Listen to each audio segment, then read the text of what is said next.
Hello, and welcome to The Deep Dive. I'm Livy Dunlap. Kaohly Her will become the first woman and first Hmong mayor to lead St. Paul when she takes office in January, after campaigning for a safer, more affordable, and more inclusive city. Last week, Her officially resigned from her seat representing District 64A in the State House. That includes the University of St. Thomas, where she earned her doctorate in 2020. Today, I'm joined by St. Paul Mayor-elect Kaohly Her to discuss her vision and how it will affect the city and the campus. Thank you so much for coming in today. Thank you for having me. So once you step into office, you will be the first Hmong woman to be mayor of St. Paul. What does representation mean to you beyond making history? Yeah. Well, can I just do a quick correction about the introduction? Yes. Because I didn't graduate yet. I'm still I'm still working on my doctorate. I'm a doctoral candidate, and I'm at the dissertation phase, and I'm almost done. So congratulations. Well, thank you. But to your question about what this win means, right? Just beyond the beyond the representation. Yeah.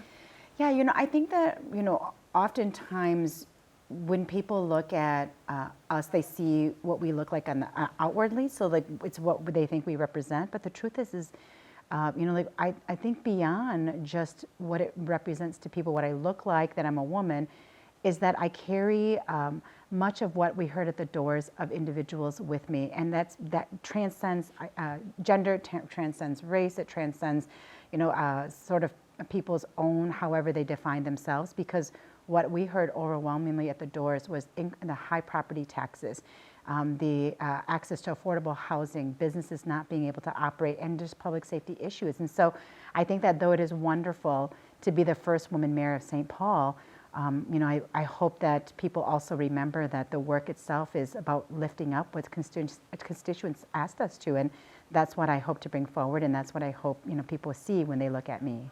Thank you. Yeah. So we listed your campaign priorities earlier. Is there one that you plan to focus on first? I think there are one of the most pressing ones, and I would say that this isn't, when we listed our campaign priorities, it wasn't about what was most important and what wasn't, in like a ranking of it. All of it is actually really important. The challenge now is that there are some topics that are more pressing. I think you all might have seen just the other day that there was a federal execution of law enforcement, of federal law enforcement in the city of St. Paul at a business, and ICE was present, and that impacted our immigrant and refugee communities.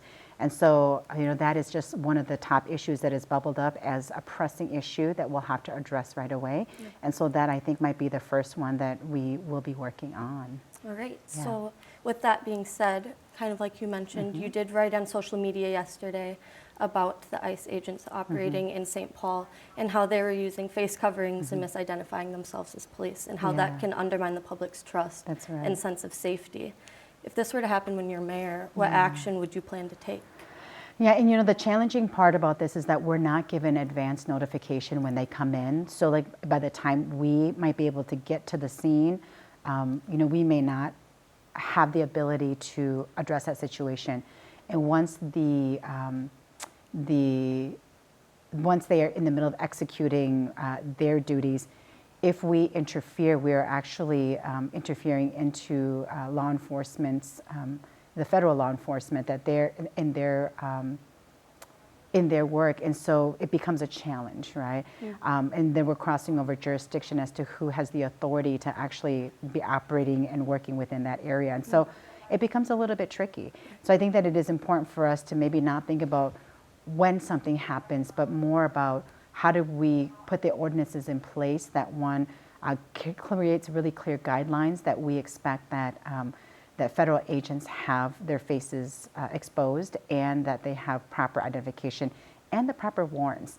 I think that if we can set the stage in that, and if all entities are law-abiding and complying, then we hope that will address some of the issues that we run into when communities are afraid, when they don't know who is on the scene, and they don't know what is actually going to happen. So that's my hope, is that we can be proactive about that versus waiting until an incident happens. Thank you. Yeah.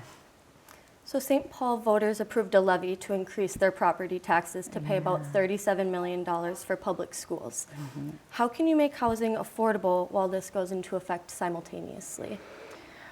Yeah, and I think that the challenge around property tax is that it is made up of 3 different entities that contribute to that. So the county has property tax increases, the city does, and so this levy does as well. And it is true that more and more it is becoming difficult for families to bear the burden of this, but we can't not build housing, that we have to anyways. And we really have to build as much as we can, because the more we can increase the number of residents here in the city of St. Paul, the more we can redistribute what people are paying. And so my goal is to build as much as we can in my administration, which is only 3 years, so that we can grow that tax base and we can hopefully alleviate increases in the future. Right. Yeah. And kind of going into that, last year St. Paul voters, as you said, chose to move mayoral elections to coincide with the presidential elections. As a result, your term will be 3 years versus the usual 4. Yeah. Out of all of the goals that you have, do you think you can accomplish them in the 3 years? Oh, that's a really tough question. I hope that we can, but we are coming to understand, even in this transition, that there's a lot of work that we have to do. Right. We are learning that relationships that maybe needed to be there in order for us to get some of this work done needs to be rebuilt and strengthened. And I think, as you all know, like half of the battle of doing good work is having good relationships with people where you can trust each other. And so before we can even get into assessing how quickly we can get the work done, is that we have to rebuild these relationships. So my hope is once we can do that, we can move the projects and what we're trying to do forward as quickly as possible. Thank you. Yeah. So you've been quoted in both the Star Tribune and the Pioneer Press expressing a sort of skepticism about the plan to overhaul the bike paths along Summit Avenue. Where is this on the Her administration's list of priorities, and why? So I made a promise to residents that I wasn't either going to stop or move it forward, that I wanted to reassess the project. I've had some preliminary conversations with the council members, one of the council members, the other one I'm meeting with her on Friday, but the council member who that ward overlaps the Summit Avenue Bike Trail, and she expressed to me what she would like to see happen with that. And we had some really frank conversations about why it is that we need to reevaluate. And so she's committed to getting me information so that I can reevaluate it. So my hope is that as we're trying to build this and look at housing and public safety and how to be open for business, this is one of the pieces that we have to look at, because it was a big issue that kept coming up over and over again around residents in our city. And so know that that's my commitment, and we have already started the groundwork on gathering the information so that we can assess the project. Every city has qualities that define its character.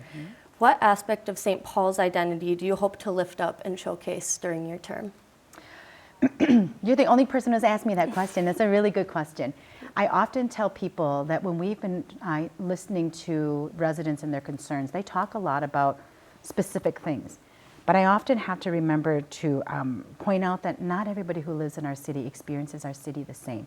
So like the bike path that we just talked about is really important to a certain segment of our population. And if you think about how big that issue has become, when you leave and go to other parts of our city, that bike trail doesn't come up at all in those conversations. Because in some of these areas, whether you're in the east side or you're in Midway, their conversations about what is really important to them in our city is very different. And so what I hope to lift up is that the diversity of our neighborhoods. We are so neighborhood driven in our city. And in each neighborhood, the issues and concerns are also very different. And so I hope that I can lift up everyone's and not just the loudest voices in our city, so that all of the different neighborhoods feel like they're seen and that the issues that matter most to them are being addressed. Thank you so much.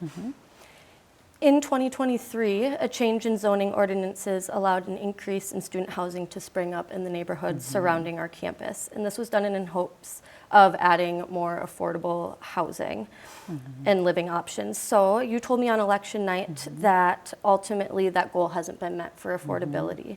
What specifically can you do to hopefully strike that balance? Yeah, so I've had conversations around this with a few of the council members that I've met with, and I think it is important for us that when we pass ordinances, that if the letter of the law is being followed but the spirit of the law is not, that we have the political courage to relook at them. And this is one of those situations that I hope, because I can't alone change something that's already been passed. It's up to the city council members to be able, they're the ones who pass ordinances. And so I will absolutely be working with them to understand the issue better and to see if they're willing to revisit that, to see if, are we meeting the affordability criteria? When we talk about density, is it the density that we're hoping for, right? And then how do we work with the university and the students around here to ensure that we are also meeting the needs of the neighborhood as well? Yeah.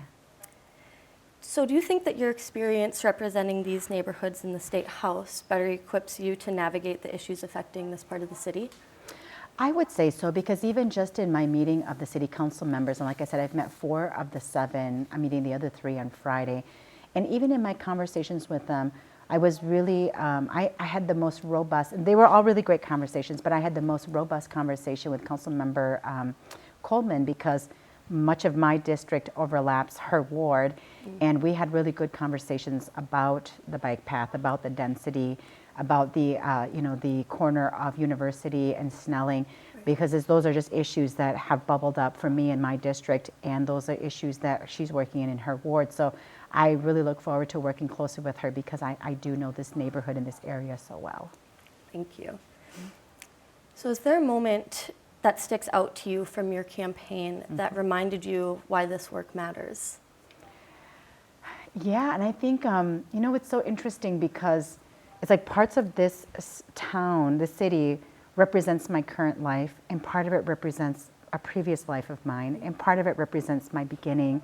Like when I think about where I live now and the issues that are important, we talked about some of this, the issues here, but like my first house was on the east side, and that's where my community really is still concentrated.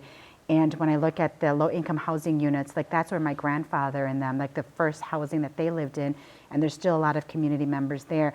And so I feel like every time we went into a neighborhood and we door knocked, because our team knocked about 40,000 doors, it was always a reminder of the diversity of our city and the experiences of people within our city and how different that is.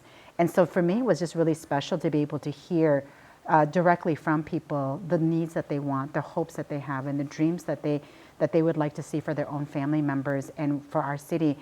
And I think that that's what really grounds me in this work, is remembering that this work is about people, and it is about them giving you all of their hopes and their dreams and their wishes and their sorrows and their burdens to give to you so that you can bring that forward. And that is always what grounds me in this, and I'm constantly reminded of that when I talk to people at the doors. Thank you for sharing. Yeah. And finally, as you prepare to take office, what is one message that you want St. Paul residents to remember about your plans for the city? I would love for them to give me grace, and like we only have 3 years, and I hope that they will be my partners in getting this work done, because the lift that we're trying to have here will require all of us, and that progress sometimes looks really slow, but yet somehow in the end, like it happens, and then we see the results, and we forget how that, like the process of how long and sometimes a little bit painful how we get there. So for them to remember, that we're doing this together, and to give me grace, because I'm going to make mistakes and I might fail sometimes, and that I'm going to need them to help pick me up and remind me, and so that we can move forward together. Well, thank you so much for coming in today. I really, really appreciate it. Follow along at thecrest.news and follow us on social media at The Crest News for more stories from your campus community. With Mayor-elect Kaohly Her, I'm Livy Dunlap. We'll see you next time we deep dive.